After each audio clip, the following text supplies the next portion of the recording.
नमस्कार, बहुत स्वागत है आप सभी का। आपके साथ मैं हूं अभिलाष मिश्रा। आप देख रहे हैं आपकी बात मध्य प्रदेश। हम बात करेंगे मध्य प्रदेश में सबसे लंबे कार्यकाल तक बीजेपी के सीएम रहने का रिकॉर्ड शिवराज सिंह चौहान के नाम पूरे बीजेपी के लिए देश भर में दर्ज है। आज शिवराज सरकार के चौथे कार्यकाल के 2 साल पूरे हो गए। इस मौके पर बीजेपी प्रदेश भर में सरकार के कामकाज को जनता तक पहुंचा रही है। कमलनाथ सरकार के गिरने के बाद शिवराज सिंह ने मुख्यमंत्री पद की शपथ ली थी, लेकिन इन 2 सालों के कार्यकाल में शिवराज सिंह काफी आक्रामक अंदाज में नजर आए हैं। खासकर गुंडों और भ्रष्टाचारियों के खिलाफ उनका बुलडोजर एक्शन चर्चा में है। अब यूपी में बुलडोजर बाबा की तरह मध्य प्रदेश में मामा बुलडोजर के चर्चे हो रहे हैं। उधर कांग्रेस बीजेपी पर खरीद फरोख्त कर सरकार बनाने का आरोप लगा रही है। पूरे घटनाक्रम को महज सियासी ड्रामा भी कांग्रेस करार दे रही है। लेकिन बड़ा सवाल यह है कि क्या कांग्रेस शिवराज सिंह का तोड़ ढूंढ पाएगी, क्योंकि 4 साल तक मुख्यमंत्री रहना, तमाम गतिरोध उतार चढ़ाव के बाद भी शिवराज सिंह चौहान मुख्यमंत्री के पद पर कायम हैं। क्या कांग्रेस के पास शिवराज का कोई तोड़ है? इसी पर करेंगे आज आपकी बात।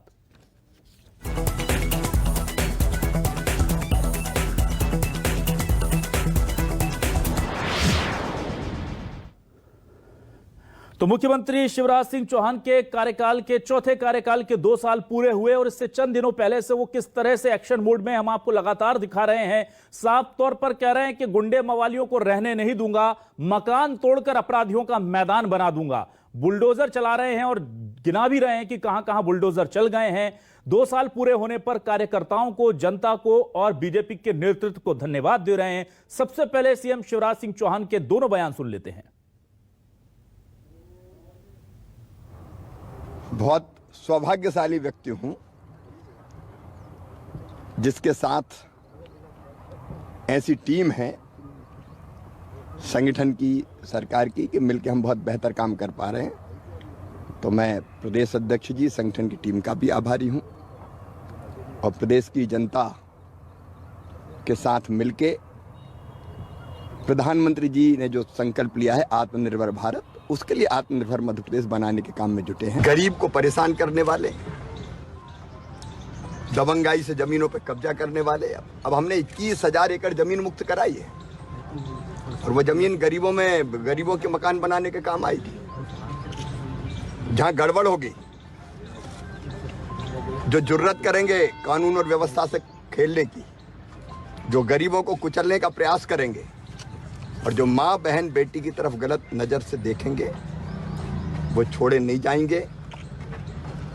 कानून सजा देगा लेकिन बुलडोजर भी चलेगा, जमींदोज कर दिए जाएंगे।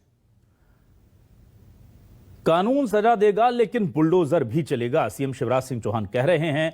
उधर उनके इस आक्रामक रुख और 2 साल के कार्यकाल को लेकर संगठन से लेकर मंत्रिमंडल तक उनके साथ खड़ा नजर आ रहा है।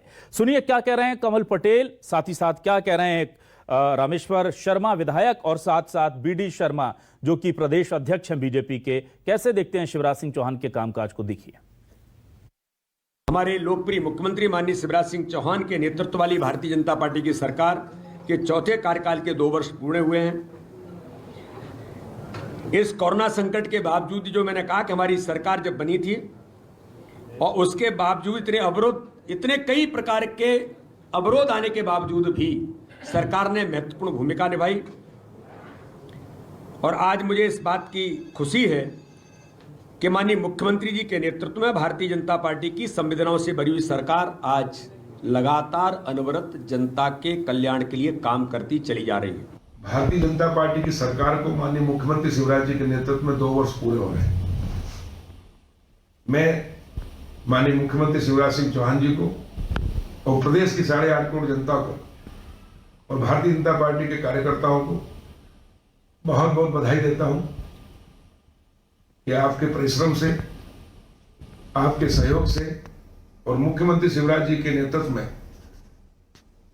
भारतीय जनता पार्टी की सरकार ने गांव, गरीब, किसान, महिलाएं, बच्चे, युवा, हर वर्ग के लिए रात दिन मेहनत करके शिवराज जी के नेतृत्व में पूरी टीम ने हमारी परिश्रम करके, मेहनत करके काम किया, जिससे हर वर्ग की समस्या का निराकरण हुआ है। मामा बुलडोजर मामा है, मामा कठोर है, मामा कोमल भी है। भांजे भांजियों के लिए, गरीब के लिए, मजदूर के लिए, किसान के लिए, नौजवान के लिए सहज है, फूल की तरह कोमल है। मामा सहज व्यवहार करता है, सबकी मदद करता है, लेकिन कोई बहन बेटियों के साथ छेड़खानी करे तो मामा उसके लिए वज्र से कठोर है। तो बीजेपी किस तरह से इस पूरे मामले को देख रही, लेकिन कांग्रेस का क्या नजरिया है, यह बता रहे हैं नरेंद्र सलूजा। सुनिए। देखिए 2 साल बेमिसाल बता रहे हैं, लेकिन यदि वास्तविक बात की जाए तो 2 साल शर्मनाक कार्यकाल है शिवराज जी का, जिसमें प्रदेश विकास की दृष्टि से आगे नहीं बढ़ा है, उल्टा पीछे गया है। यदि बात करें तो हमने 2 साल के अंदर कोरोना काल देखा, जिसका में सरकार का कुप्रबंधन देखा। सरकार में आज हर वर्ग दुखी, कर्मचारी, पेंशनर्स डीए की मांग कर रहे हैं, एरियर की मांग कर रहे हैं, आशा उषा आंगनबाड़ी कार्यकर्ता अपना हक मानदेय मांग रहे हैं, उनको प्रताड़ित किया जा रहा है। कर्मचारी पुरानी पेंशन मांग रहे हैं। कौन सा वर्ग सुखी है? हर वर्ग तो आंदोलन कर रहा है। यदि बात करें शिवराज जी के बुलडोजर की, तो उनको बुलडोजर मामा कहा जा रहा है। अब शिवराज जी का बुलडोजर तो एक आंख वाला बुलडोजर है। तो क्या है न्यूज 24 मध्य प्रदेश छत्तीसगढ़ के आज के सवाल? आइए आपको सवाल दिखाते हैं और फिर इस डिबेट को आगे बढ़ाते हैं। हमारे सवाल आपको दिखाएंगे हम, आपके टेलीविजन स्क्रीन पर हम अपने सवाल आपको दिखा रहे हैं। न्यूज 24 मध्य प्रदेश छत्तीसगढ़ ये सवाल पूछ रहा है कि आखिर क्या खास है। जाहिर सी बात है कि सवाल जो हैं वो ये हैं कि क्या वाकई में मध्य प्रदेश के अंदर 2 साल पूरे होने के बाद अब सरकार एक्शन मोड में है या फिर चुनाव का प्रेशर है, यह भी सवाल है। और सबसे बड़ा सवाल जो है वो ये है, शिवराज 4.0 के 2 साल पूरे, बीजेपी नेता उपलब्धियां गिनाने उतरे, 2023 के लिए लिया नया अवतार, मामा हुए बुलडोजर पर सवार। कांग्रेस ने बताया सियासी ड्रामा, खरीदी सरकार पर क्या इतराना, यह कांग्रेस कह रही है। एमपी में शिवराज का नहीं जोड़, क्या कांग्रेस ढूंढ पाएगी कोई तोड़? जो सबसे बड़ा लाख टके का सवाल है वो यही सवाल है। और इस पर बातचीत करने के लिए हमारे साथ जुड़ चुके हैं 2 खास मेहमान। हमारे साथ कांग्रेस के वरिष्ठ नेता विधायक कुणाल चौधरी जुड़ चुके हैं। कुणाल जी, बहुत स्वागत आपका न्यूज 24 मध्य प्रदेश छत्तीसगढ़ पर। और बीजेपी के वरिष्ठ नेता विधायक आशीष शर्मा जी हमारे साथ जुड़ चुके हैं। आशीष जी, बहुत बहुत स्वागत करता हूं आपका न्यूज 24 मध्य प्रदेश छत्तीसगढ़ पर। सबसे पहले कुणाल जी, आपसे जानना चाहता हूं, 4 साल देखिए लगातार अगर कोई मुख्यमंत्री रहता है तो जाहिर सी बात है कि यह तो आपको मानना पड़ेगा कि जनता इतना भरोसा उन पर जता रही है। बीजेपी के सबसे ज्यादा लंबे समय तक शासन करने वाले सीएम हैं, मध्य प्रदेश में इतने लंबे वक्त से शासन कर रहे हैं और उनके 2 साल पूरे हुए हैं। शुभकामनाएं देना चाहेंगे आप? देखिए 2018 तक कार्यकाल उनका जनता से चुना, पर 2018 के बाद हुए जनादेश का वो काल है जिसके अंदर आप देखेंगे उपलब्धियां गिरा रहे हैं। मुझे लगता है कि उपलब्धियां जरूर गिराना चाहिए। ये मृत काल कह रहे हैं, ये है, पर ये मृत काल था। 3 लाख से ज्यादा लोगों की मौतें नहीं, हत्या सरकारी अव्यवस्थाओं के कारण मध्य प्रदेश के अंदर ही। वो शराब माफिया जो कहीं ना कहीं जिस तरीके से फन फैला के बैठा, क्योंकि ये अभी ये बुलडोजर की बात करें तो ये आया कहां से कि मध्य प्रदेश के अंदर जब हमारी कांग्रेस की सरकार बनी, कमलनाथ जी के नेतृत्व में बनी, तो जो माफिया के खिलाफ अभियान चलाया कि पशुपतिनाथ जी पे 250 करोड़ का कब्जा था जमीन के ऊपर, उसको कमलनाथ जी की सरकार, कांग्रेस की सरकार ने नेतृत्व कराया बाहर। इंदौर के अंदर आपने माफिया के खिलाफ अभियान देखा, जो ग्वालियर के अंदर देखा, अलग अलग माफिया तंत्र के खिलाफ जो अभियान चालू हुआ और उसी माफिया ने खरीदे हुए जनादेश की सरकार बनाई। ये आशीष जी यहाँ पे है, 10-10 फीट गड्ढों में गाड़ने की बात किसको कही थी? माफिया को। पर उस माफिया ने आदिवासी वर्ग के मतलब परिवार को गाड़ दिया और वो बच्ची अभी कुछ दिन पहले पद यात्रा करके भोपाल तक आई। उससे वहां पे क्या राज्यपाल से मिलने तक से पहले उसके साथ जिस प्रकार का दुर्व्यवहार और किस तरह की स्थितियां करी गई वो आप देख सकते हैं। ये काल जाना जाएगा उस विस्तार की घटना के लिए जिसमें आदिवासी परिवारों के साथ कितना अत्याचार हुआ। मध्य प्रदेश के उन किसानों के लिए जब ये मुख्यमंत्री नहीं रहे थे तो कहते थे 2100 रुपए कुंटल तो मैं मिट्टी खरीद लूंगा और 40,000 रुपए हेक्टेयर का मुआवजा देने का काम करूंगा। और जो बीमे की बात करते थे, जो किसानों की बात करते थे, अभी एक नौजवान ने मुझे, अतिथि विद्वान ने एक ट्वीट भेजा कि बोले हमारे इस मामले को आप चैनल पे बैठे तो जरूर उठाना, मैं आपके माध्यम से उठाना चाहूंगा कि एक अतिथि विद्वान आज फिर भेंट चढ़ गया कि वो उससे कहीं ना कहीं जिन लोगों को जाके वहां पे वादे करे थे कि अतिथि विद्वानों को मैं करूंगा, वो बेटियां जो अपनी ज्वाइनिंग के लिए 2 साल से तड़प रही है। और आशीष जी एक बार तो मेरे सामने एक चैनल के ऊपर कह के गए थे 2 दिन में मैं करवा दूंगा, आज तक इनके 2 दिन पूरे नहीं हो रहे हैं और कितने सालों से ये खड़े हुए। तो झूठ और फरेब की राजनीति और जो उंगली कटा के शहीदों में नाम दिखाना चाहते हैं, 2 घरों को जमोजहात करके क्या बात है कि मध्य प्रदेश में जो बड़ा माफिया है उस माफिया को बचाने का काम करते हैं। वो राइस माफिया जिसके खिलाफ केंद्र की एक रिपोर्ट दी कि ये जहरीले चावल जो जानवरों को खिलाने लायक नहीं है, वो कोरोना काल में लोगों की जानें लेने के लिए बांटे, उनके ऊपर क्यों कार्रवाई नहीं हुई? आज तक कोई कार्रवाई नहीं। वो माफिया जिसने किसान की हत्या करी मंदसौर के अंदर, उस माफिया के खिलाफ कोई कार्रवाई आज तक नहीं हुई। वो माफिया जिसने आदिवासियों पर अत्याचार किया, उसके ऊपर कोई कार्रवाई नहीं।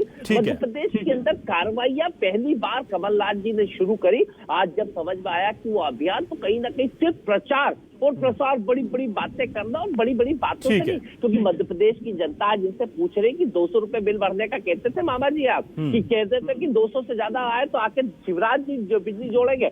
क्या स्थिति है आज की तारीख में? बिजली के बिल कितने आ रहे हैं? वो किसान की मोटर है छीन के ले जा रहे हैं। अरे किसान ने अगर पानी दिया है तो कहीं ना कहीं मोटरसाइकिल, किसी का फ्रिज, किसी के कूलर सब उठा के ले जाने का काम ये माफिया तंत्र बीजेपी का है। जी आता हूँ आपके पास। अभियान माफिया के साथ अभियान इनका चल। ठीक है आशीष जी, ये जो बुलडोजर मामा का अवतार, एंग्री यंग मैन का अवतार, और देखिए सीधे तौर पर कह रहे हैं कुणाल जी कि पहले कहते थे कि 10 फीट जमीन में गाड़ दूंगा, अब बस डायलॉग बदल गया, कांग्रेस कह रही है। कल हमने देखा था कि पीसी शर्मा साहब भी कह रहे थे ये बात, भूपेंद्र जी भी कह रहे थे कि ये बस नौटंकी, हर बार नए डायलॉग लेकर आ जाते हैं और काम सिफर रहता है। 2-4 लोगों के घर पर बुलडोजर चलाए गए और वो भी दिखावे के लिए चलाए गए, और वो भी कानून सम्मत नहीं है, ये भी वो कहते हैं कि कानून के हिसाब से काम कीजिए ना। क्या कहेंगे आप? कांग्रेस अगर बीजेपी समर्थकों पर अपनी सरकार के दौरान बुलडोजर चलाए तो अच्छा, और हम माफियाओं के खिलाफ, गुंडों के खिलाफ, जिनका आतंक है समाज में, जो बच्चियों की हत्याएं कर रहे हैं, उनके मकान पर बुलडोजर चलाए तो गलत। कांग्रेस के नेताओं की यही रटी रटाई स्क्रिप्ट पिछले 2 साल से मैं सुन रहा हूँ। आप कुणाल भाई सुनो ना, सुनने की आदत क्यों नहीं है आप पे? आप सुनो ना, आप सुन क्यों नहीं रहे हो? उस बेटी को और उस परिवार को भी न्याय मिलेगा। न्याय दिलाने की जिम्मेदारी हमारी है, आपको चिंता करने की जरूरत नहीं है। आप सुनो ना, सुनने की आदत तो है नहीं कांग्रेसियों की। सदन के अंदर भाग जाते हो, अरे भाग जाते हो आप, सुनते नहीं हो। उस बेटी को, परिवार को न्याय भी हम देंगे, और उस अपराधी के मकान गिराने का काम भी मध्य प्रदेश की सरकार ने किया है। खड़े थे आप उस समय भी, पुलिस से बचा रहे थे आप। अरे क्या आरोप लगा रहे हो आप? आज तक एक आरोप सिद्ध कर पाए क्या? रटी रटाई बिल्कुल आरोप नहीं। बच्ची क्यों पेनल चली? बच्ची अगर नेमावर से भोपाल तक अपने न्याय की गुहार कर रही, अरे शर्म आना चाहिए आपको, शर्म आना चाहिए आशीष जी। आपके क्षेत्र की बच्ची एक सीएम से नहीं मिलवा पाया और वो उसको पदयात्रा करके आनी पड़ी उस बच्ची को। अरे 200 किलोमीटर पैदल चल के आई वो बच्ची, और न्याय के लिए आप लगातार इतनी अच्छी योजनाएं लेकर आ रहा है, ठीक है, और आप अपनी खामियों को छुपा नहीं पा रहे हो। सदन के अंदर भी आपको बात रखने का मौका मिलता है, बाहर भी बात रखने का मौका मिलता है, लेकिन आप बात सुनते नहीं, केवल चिल्लाते रहते हो। खरीदे हुई जनादेश की सरकार। अरे भाई, लोकतंत्र में जनता वोट देती है, चुनाव क्यों हार गए आप लोग? 50-50 हजार से हमारे प्रत्याशी क्यों जीते? तुलसी सिलावट जीते, तो प्रभुराम चौधरी जीते। आप गए थे ना वहाँ सभा लेने, आप और आपके नेता उत्तराखंड गए थे, आपके नेता, क्या हुआ? जवाब दो ना। ठीक है कुणाल जी, 1 मिनट। कुणाल जी वो सवालों के जवाब दे रहे हैं। कुणाल जी आपने जो सवाल उठाया उसका जवाब ले लेते हैं। ठीक है कुणाल जी, एक एक करके जवाब लेते हैं। अभी पदयात्रा हमारे देश का कानून न्याय देगा। कुणाल जी 1 मिनट। ठीक है आशीष जी आप जवाब दें। आशीष जी, कुणाल जी 1 मिनट, आपके सवाल जो आपने उठाए उसका जवाब दे रहे हैं। आशीष जी नहीं चाहते ना वो? नहीं आशीष जी बोलिए, नहीं चाहते, बोलिए आशीष जी। कांग्रेस के पास हमारे मुख्यमंत्री शिवराज सिंह चौहान के कद का एक नेता नहीं। उन्होंने समाज का कल्याण किया है, और ये नए अवतार की बात नहीं, वो तो स्वयं अवतार है। इसलिए तो लगातार इतने वर्षों तक मध्य प्रदेश की जनता की सेवा कर रहे हैं। लाडली लक्ष्मी में मध्य प्रदेश में 41 लाख लाडली लक्ष्मी। ये किसान की बात करते हैं, खुद किसान है, किसान की विधानसभा से आते हैं। 17,000 करोड़ रुपए किसानों के लिए किसने दिए? भाषण का समय किसने बीमा दिलाया? आपसे तो प्रीमियम जमा तक नहीं हुआ। ठीक है चलिए आशीष जी, मैं आता हूँ आपके पास। कुणाल जी आता हूँ, बहस कर लेना उस बच्ची और उस परिवार के मुद्दे पर। बच्ची को बहस करने को तैयार। ठीक है कुणाल जी, 1 मिनट में आऊंगा आपके पास। आऊंगा आपके पास। सुरेश शर्मा जी इस वक्त हमारे साथ जुड़ चुके हैं, वरिष्ठ पत्रकार सुरेश शर्मा जी, बहुत स्वागत है आपका सर। सुरेश जी मुझे बताइए, आशीष जी 1 मिनट, कुणाल जी 1 मिनट। सुरेश जी, आज चौथे कार्यकाल के 2 साल पूरे शिवराज सिंह चौहान ने कर लिए हैं। कांग्रेस जाहिर सी बात है बहुत बयान देती है, लेकिन क्या कांग्रेस के पास शिवराज जी का कोई तोड़ है? कुणाल जी 1 मिनट। शिवराज जी का कोई तोड़ सुरेश जी क्या कांग्रेस के पास आपको नजर आता है? देखिए, आपने मुझसे बहुत गंभीर सवाल पूछा है, उसके बावजूद भी मैं उसका जवाब देने की कोशिश करता हूँ। जी। कांग्रेस के पास युवा नेताओं की एक नबली फौज है, लेकिन दिक्कत ये है कि बड़ी मछलियां छोटी मछलियों को खा जा रही हैं। अभी मैंने देखा कि हमारे माध्यम के एक मित्र ने और इनको अपने पटवारी साहब को जो है राज्यपाल के अभिभाषण की एडवांस कॉपी दे दी थी और उन्होंने एक ट्वीट कर दिया। मैंने अपनी 32 वर्ष की पत्रकारिता में ये देखा कि यदि किसी भी प्रकार की राजनीतिक चूक यदि किसी दूसरे नेता से, युवा नेता से हो जाती है तो बड़े नेता उसको हमेशा साधने की कोशिश करते हैं। लेकिन कमलनाथ जी ने विधानसभा में जिस तरीके का स्टैंड लिया और जीतू पटवारी जी जैसे उभरते हुए नेता को उन्होंने विधानसभा में निगलने की कोशिश की, उसका मतलब ये होता है कि कांग्रेस अपने युवा और शिवराज का सामना करने वाले नेताओं को एक एक करके खत्म कर रही है। तो ये एक बड़ा राजनीतिक इंसिडेंट है। चाहे हमारे कुणाल भाई मित्र हैं, बहुत पुराने साथी हमारे, वो चाहे कितनी ही बातें कर ले, लेकिन उनके भी मन में ये टीस अवश्य होगी कि उनके नेता को जिस तरीके से राजनीतिक रूप से, क्योंकि विधानसभा में सबसे ज्यादा कोई घेरता है तो वो जीतू पटवारी है, जिसकी बात में बुलंदी है वो जीतू पटवारी। और उसको जो है कमलनाथ जी ने जिस तरीके से अपने अजय भैया, अरुण यादव और इनके बाद जो है उनको साइडलाइन किया है, ये एक बड़ी गंभीर चीज है। इसलिए शिवराज जी का मुकाबला करने के लिए कोई उठता है तो कांग्रेस के नेता ही नहीं उठने दे रहे। मैं 2 साल के कार्यकाल के बारे में मुझसे एक चैनल ने और पूछा था। मैं एक बात कह रहा हूं कि शिवराज जी की जो लोकप्रियता है उसका सबसे बड़ा कारण ये है कि उनकी विनम्रता और लोगों से मिलने के बाद ये एहसास होना कि हम अपने ही किसी व्यक्ति से मिलके आए हैं। मैं दावे से कह सकता हूं कि कुणाल भाई भी जब सीएम से मिलने जाते होंगे तो इन्हें ऐसा प्रतीत होगा कि शिवराज जी तो मेरे मित्र हैं। ये भाव उनके लिए प्लस रहा। वो जनता से मिलते हैं, बाकी लोग जनता से कम मिलते हैं, उनकी लोकप्रियता घटती है। बाकी ऐसे बहुत कांग्रेस के भी विधायक हैं जो जनता के पास जाते हैं और उनके जीतने की गारंटी अगली बार भी है, जो केवल गाल बजाते हैं और जनता के बीच में नहीं जाते हैं टीवी पर और जो नरेंद्र सलूजा की तरह बयान दे देते हैं, तो वो चुनाव में लोकप्रियता नहीं प्राप्त कर सकते, टीवी और हम लोगों के बीच में लोकप्रियता प्राप्त कर सकते हैं। तो शिवराज जी का मुकाबला करने के लिए शिवराज जैसा होना पड़ेगा, ये एक सबसे बड़ी बात है। आलोचनाएं राजनीति में होती जाती रहती है, उसकी बात नहीं है, लेकिन व्यक्तिगत रूप से मैं ये भी एक लाइन कहना चाहूंगा कि कमलनाथ जी जैसा अनुभवी और पुराना दिग्गज जो मध्य प्रदेश की राजनीति में अब सबसे पुराने नेताओं में से एक हैं, वो भी शिवराज जी जब बात करते हैं तो ये भूल जाते हैं और मजाक में आधे घंटा निकाल देते हैं और उनको ये ध्यान नहीं रहता कि दिग्विजय सिंह धरने पर बैठे हुए हैं। तो ऐसा एक राजनेता मध्य प्रदेश में है।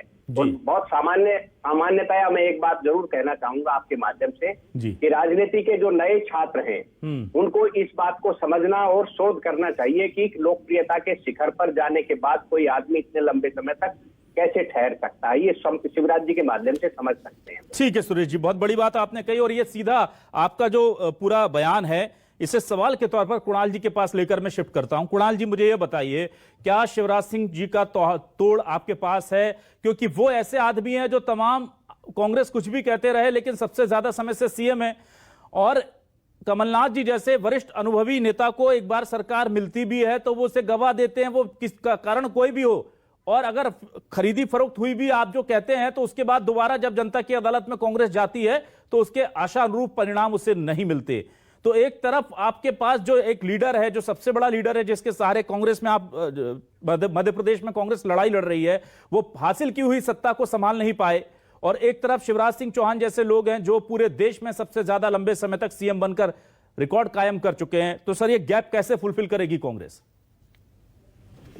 स्पष्ट रूप से मध्य प्रदेश की जनता के जनादेश कांग्रेस पार्टी को मिला था, और जो खरीदे हुए जनादेश की जो सरकार है और इसके अंदर क्या देखेंगे स्थितियां परिस्थितियां 2 साल में क्या हुआ, और ये बात की जनता फिर जवाब देगी, चिंता की कोई बात नहीं। किस तरीके से चुनाव को लड़ा गया, किस बाहुबल सत्ता बल, उसके बावजूद भी कांग्रेस पार्टी वहां पे 9 सीटें जीती थी। ऐसा नहीं हुआ कि कांग्रेस पार्टी पूरी बाहर हो गई थी, कुछ सीटें 100-150 के मार्जिन से जनता ने जिस तरह का वोट भी दिया, ये सबक सिखाया कि खरीदे हुए जनादेश की सरकार को जनता टिकने नहीं देगी। और अभी जिन परिस्थितियों के साथ, जिन वादों के साथ और जिन बातों के साथ इन्होंने काम किया था, जनता उसका हिसाब मांग रही है। आज हिसाब नहीं दे पा रहे हैं। मैंने क्या कहा कि आशीष जी ये नहीं बता पा रहे कि इनके आके वो बच्ची पैदल चल के भोपाल तक क्यों आई, उसको न्याय की बात नहीं करेंगे, इधर की उधर की लाडली लक्ष्मण इधर उधर की बात करेंगे, ये बात करेंगे माफिया। अरे क्या पशुपतिनाथ जी पे 250 करोड़ की जमीन पे कब्जा था और कमलनाथ जी के नेतृत्व में कांग्रेस की सरकार ने हटाया, तो वो क्या बीजेपी के कार्यकर्ता करता थे? क्या ठीक है। बीजेपी के नेता तो अगर ये से थे तो बीजेपी के नेता हो या किसी के नेता हो, सबके खिलाफ कार्रवाई। जो शुद्ध का युद्ध चलाया था, 7 रुपए 20 पैसे फेट किसान के दूध का पैसा था, और उसके बावजूद भोपाल में चाहे आप लेते हो या कोई भी व्यक्ति लेता हो, भाव के दूध के पैकेट के भाव नहीं बढ़े थे, क्योंकि नकली यूरिया का दूध बंद कर दिया था। आज 6 रुपए 40 पैसे फेट का किसान को दूध मिल रहा है उसका पैसा, और आज यहाँ पे 5 रुपए भोपाल में पैसे बढ़ा दिए गए। रोज महंगाई से जनता त्रस्त है, इसके ऊपर जवाब शिवराज जी के पास नहीं है। बिजली के बिल जो 200 रुपए ज्यादा के। कुणाल जी, एक और बड़ा आरोप लगता है आपके ऊपर। कुणाल जी से लगता है संपर्क टूट गया। मैं आशीष जी के पास। मिलाते थे या आप अपने घर के देख ले उठा के स्थिति मध्य प्रदेश की जनता के जनादेश को लूट के जो माफिया तंत्र को बना है, वो क्यों कुणाल जी, एक बड़ा आरोप ये भी लगता है कांग्रेस के ऊपर कि देखिए, पहले सिंधिया थे कुणाल जी, पहले सिंधिया जी थे, वो साथ नहीं रह पाए। दिग्विजय सिंह से नाराजगी सड़क पर जग जाहिर हुई, कमलनाथ जी की और दिग्विजय सिंह जी की। अरुण यादव बैठकों में नहीं आते हैं। अजय सिंह जो हैं वो नदारद रहते हैं। बच्चे जीतू पटवारी थे, उन्हें भी ठिकाने लगाने की कोशिशें हो रही हैं। तो क्या सिंगल मैन पार्टी बनकर के कांग्रेस रहना चाहती है? सारे दिग्गजों को एक साथ क्यों नहीं रखा गया, ये कहती है बीजेपी। ये सिर्फ कयास लगाने की जो बातें हैं, अपनी जगह कयास है। क्या सिंधिया जी को जिनने हराया, केपी यादव के 3 बार राष्ट्रीय अध्यक्ष को लेटर लिखा कि नहीं लिखा? इस चैनल पे या तो मेरे पास लेटर की कॉपी पड़ी है, मैं बताता हूँ कि किस प्रकार से कितना बेइज्जत किया जा रहा है, किस प्रकार से इनकी स्थिति है, किन परिस्थितियों के अंदर। आशीष जी ये जवाब नहीं दे पा रहे कि उस बेटी का क्या हुआ, उसके साथ अत्याचार, उस परिवार को खत्म कर दिया, उसको न्याय कब मिलेगा? बता दूंगा। ठीक है मंच पे बहस करना ना। कुणाल जी आपका सवाल ले लेते, चलिए कुणाल जी की आवाज चलिए। उठाई उसी घटना पे जहां बहस करना ना ठीक है, कुणाल जी का सवाल ले लेते हैं। कुणाल जी बार बार उस बच्ची की बात कर रहे हैं। कुणाल जी की आवाज दे दीजिए प्लीज। कुणाल जी आपका सवाल ले लेता हूँ आशीष जी से। राहुल गांधी का विकल्प नहीं तलाश पाई ना आशीष जी उस बच्ची पर बात कर लीजिए जरा। कुणाल जी बार बार फोर्स कर रहे हैं। मोदी जी बच्ची को न्याय कब मिलेगा? आशीष जी उस बच्ची पर बात कीजिएगा प्लीज। परिवार की हत्या हुई है आपके यहाँ, ठीक है हत्या हुई है। कुणाल जी आपका सवाल ले रहा हूँ। कुणाल जी प्लीज आपका सवाल ले रहा हूँ। आशीष जी प्लीज सवाल का जवाब दें। प्रकार की बातें कर रहे हैं उस बच्ची को न्याय। कुणाल जी एक बार आप जो सवाल उठा रहे हैं उसका जवाब तो लेने दीजिए। कुणाल जी एक मिनट। हाँ आशीष जी बोलिए। सुन लीजिए जी। जिस परिवार की हत्या हुई उसके आरोपियों को पुलिस ने गिरफ्तार किया, उसकी संपत्ति का विरूपण किया गया, मामला न्यायालय में चल रहा है और आप न्यायालय नहीं हो, न्यायालय फैसला करेगा, अपराधियों को फांसी के तख्ते तक पहुंचाएंगे। ठीक है, आपने उसका जवाब कांग्रेस के सज्जन सिंह वर्मा से पूछो, उसका जवाब आपके पार्टी के नेताओं से पूछो जो इस मामले को राजनीतिक रंग शुरू से देते रहे।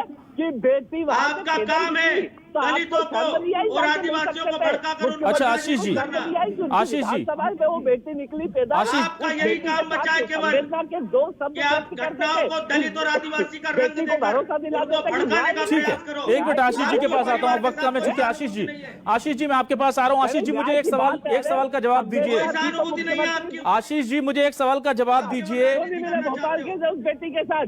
ठीक है आशीष जी के पास आएंगे। सिंगल आशीष जी के पास आएंगे प्लीज पीसीआर। आशीष जी मुझे एक सवाल का जवाब दीजिए। मैं आपसे जानना चाह रहा हूं आशीष जी कि क्या शिवराज सिंह चौहान का 5वां कार्यकाल भी आप देख रहे हैं या ये वक्त तय करेगा? क्योंकि लगातार शिवराज सिंह चौहान आ रहे हैं और फैक्टर ऑफ इनकम्बेंसी एक चेहरे को लेकर आपको कोई डर तो नहीं बीजेपी को इसे लेकर? देखिए लगातार बहुत अच्छा काम शिवराज जी की सरकार कर रही है और बारंबार शिवराज जी जैसा चेहरा इस मध्य प्रदेश को जनता को लोकप्रिय बनाता है। मध्य प्रदेश की जनता इस चेहरे को पसंद करती है, चाहती है और हम लगातार बहुत अच्छा काम कर रहे हैं, इसलिए हम बार बार रिपीट होंगे। कांग्रेस को आत्मावलोकन करना चाहिए कि उनकी इतने राज्यों में स्थिति क्यों खराब हो गई। उनकी राजकुमारी और राजकुमार जिस राज्य में जा रहे हैं वहाँ जमानत नहीं बच रही है। आपके पास ऐसा नेता ही नहीं बचा। ठीक है मैं सुरेश जी के पास आता हूँ। सुरेश जी के पास फाइनल कमेंट के लिए आता हूँ। सुरेश जी ठीक है सर, सुरेश जी से फाइनल कमेंट लेते हैं। सुरेश जी कुणाल जी 1 मिनट सर। कुणाल जी सुरेश जी से ले लेते हैं फाइनल कमेंट। सुरेश जी मैं ये जानना चाहता हूं कि आज अब बहुत वक्त बचा नहीं है अगले विधानसभा चुनाव को। कांग्रेस जिस हाल में अभी है आपको लग रहा है कि किसी तरह से टक्कर दे पाएगी, या लोग ये भी कहते हैं कि कांग्रेस जीती नहीं बल्कि बीजेपी से लोग, क्योंकि बहुत लंबा वक्त हो जाता है तो हर जीवित लोकतंत्र में आदमी चाहता है कि चेहरे और सरकार बदलते रहें, तो ये दिक्कत कहां पर जाकर के खत्म होगी? और क्या कांग्रेस इस फैक्टर ऑफ इनकन्वेंसी के साथ भी अभी कंफर्टेबल पोजीशन में नहीं है सर? देखिए, दो तीन बातें इसमें बहुत गंभीर है। पहली बात यह है कि कांग्रेस जो 2018 में आई थी वो एक बहुत चमकदार और बहुत ही प्रभावशाली नारे के दम पर आई थी, जिसमें किसान की कर्ज माफी का मामला था। इसलिए 5 सीटें ज्यादा ले पाई इतने बड़े नारे के बाद भी। दूसरी बात, आज जो है हम पुष्कर सिंह धामी का जो है हमने शपथ ग्रहण समारोह देखा है, क्योंकि वो लोकप्रिय हैं लेकिन अपनी विधानसभा सीट हार गए। इसके बावजूद भी भाजपा ने उन्हें मुख्यमंत्री बनाया। इसका स्पष्ट संदेश ये जाता है कि भाजपा जनता में लोकप्रिय नेता को मुख्यमंत्री के रूप में पेश कर सकती है, जिसके नेतृत्व में अधिकाधिक सीट जीती जा सके। इसके कारण शिवराज की चुनौती कम दिखाई देती है। तीसरी बात मैं ये कहता हूं कि शिवराज सिंह चौहान देश के पहले ऐसे मुख्यमंत्री हैं जो बहुत बड़ी राजनीतिक पार्टी में, यानी कि कांग्रेस और भाजपा देश की 2 राजनीतिक बड़ी पार्टियां हैं, उनमें से कोई भी मुख्यमंत्री इतने लंबे कार्यकाल के नहीं रह पाया। 3 मुख्यमंत्री उनसे आगे हैं। ज्योति बसु जी 23 साल 137 दिन तक रहे। अपने नीतीश जी जो है वो 22 साल से आगे बढ़ गए हैं, और अपने नवीन पटनायक जी 22 साल से आगे बढ़ गए। बिहार के मुख्यमंत्री शिवराज सिंह चौहान से 196 दिन ज्यादा जीत रहे हैं, ज्यादा के मुख्यमंत्री हैं। इन तीनों स्वयंभू हैं, तीनों अपने दल के सर्वे सर्वा हैं, इसलिए इनको कोई चुनौती नहीं है। लेकिन शिवराज सिंह चौहान के सामने हाईकमान की चुनौती है, इंटरनल पॉलिटिक्स की चुनौती है, विपक्ष ताकतवर विपक्ष की चुनौती है, कुणाल जी जैसे नेताओं की चुनौती है। उसके बावजूद भी जनता में लोकप्रियता 15 साल से बरकरार है। इसका तात्पर्य ये है कि शिवराज सिंह चौहान के कार्यकाल को बहुत गंभीरता से समझना चाहिए। मैं फिर से अपनी बात रिपीट कर रहा हूं कि शिवराज सिंह चौहान को गाली निकालने के बजाय सारे युवा नेताओं को जो आगे जाकर के बड़े पदों पर जा सकते हैं, उनको शिवराज जी की के जीवन शैली को पढ़ना चाहिए कि वो किस प्रकार से 15 साल ऊंचाई पर बने बैठे हुए हैं। ये बहुत जरूरत है, बहुत जरूरत है। कंट्रोवर्सी हम कितनी भी क्रिएट कर सकते हैं, बोलते को रोक करके, रोकते को बोलते हुए, इस तरह करके हम विवाद खड़ा कर सकते हैं, लोकप्रिय हो सकते हैं, चर्चित हो सकते हैं। लेकिन हम सफल तब होंगे जब हम इनकी योग्यताओं को हम अपने बीच के अंदर उतारने की, कमलनाथ जी की योग्यता को, शिवराज जी की योग्यता को, दिग्विजय सिंह की योग्यता को, जो आज नया युवा नेता है वो अपने अंदर ले जाएगा, तब वो सफलता के सोकाम चढ़ पाएगा। नहीं तो जीतू पटवारी जी का जो हाल कमलनाथ ने किया, थोड़े दिन बाद जो है कुणाल भाई का भी वही करने वाले। बहुत बहुत शुक्रिया सुरेश जी, आशीष जी, कुणाल जी। और जाहिर सी बात है कि चुनौती कांग्रेस के सामने बड़ी है, क्योंकि चुनौती शिवराज सिंह चौहान जैसी है, जो कि सबसे ज्यादा समय तक बीजेपी के सीएम रहने का रिकॉर्ड बना चुके हैं, जिन्हें पांव पांव वाले भैया के नाम से जाना जाता था, और अब मध्य प्रदेश के लोग उन्हें मामा के नाम से जानते हैं। जब वक्त आता है तो वो मामा के सामने बुलडोजर लगा लेते हैं, जब वक्त आता है तो वो बहनों के भाई बन जाते हैं, भांजियों के मामा बन जाते हैं। जाहिर सी बात है कि एक सीएम को इतना ज्यादा लो प्रोफाइल होते देख करके कांग्रेस को सीखना चाहिए कि किस तरह से हमें जनता के दिलों पर राज करना है, क्योंकि जिसने जनता का दिल जीता उसी दल ने सत्ता को जीता है। और यह बात कांग्रेस को सीखनी चाहिए, और सीख करके इंप्रोवाइज करके चुनाव लड़ना चाहिए, क्योंकि मध्य प्रदेश में सशक्त विपक्ष का विकल्प मध्य प्रदेश की जनता का हक है, और कांग्रेस को उस हक को देना चाहिए। अगर अच्छे से फाइट करे तो जाहिर सी बात है जनता एक बार भरोसा जता चुकी है, कोई दिक्कत नहीं कि कांग्रेस दोबारा आए। लेकिन शिवराज सिंह चौहान का तोड़ इतना आसान नहीं है, ये सभी मानते हैं। बहुत बहुत शुक्रिया तमाम दर्शकों का भी इस डिबेट में जुड़ने के लिए।